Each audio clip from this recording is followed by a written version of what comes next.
Hi guys, இந்த சாம்ராய் பிட்டாவை இந்த டப்பில் விட்டு மொத்தமாக 10 நாள் ஆகிடுச்சு. ப்ரீடிங் ப்ராசஸுக்கு பக்காவாக நம்ம சாம்ராய் பிட்டா ரெடி. இனிமேல் ஃபீமேல் பிட்டாவை நம்ம இன்ட்ரடியூஸ் பண்ண வேண்டியதான். ஃபீமேல் பிட்டாவும் நல்ல எக்லோடடாக இருக்குது. இந்த சாம்ராய் பிட்டாவை இது வரைக்கும் 3 முறை ப்ரீடிங் செட் பண்ணியிருக்கேன். ஆனால் அதிகபட்சமாக 20 குட்டிக்கு மேலே எனக்கு தாண்டினதே இல்லை. இந்த முறையாவது குட்டிகள் அதிக எண்ணிக்கையில் கிடைக்குதான்னு பார்க்கலாம். ஏன்னா நமக்கு ப்ரீடிங்கும் பக்காவாக செட் பண்ணியிருக்கோம். அதிக அளவு எக்லோடடாகவும் இருக்குது.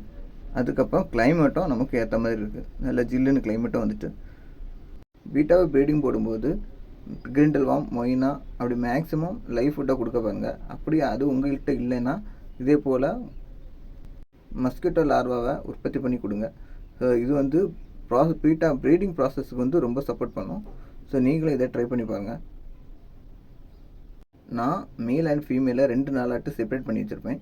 ஸோ 2ஆவது நாள் ஈவினிங் தான் நான் ஃபீமேல் பீட்டாவை மேல் ஃபீட்டாவுக்கு இன்ட்ரடியூஸ் பண்ணுவேன்.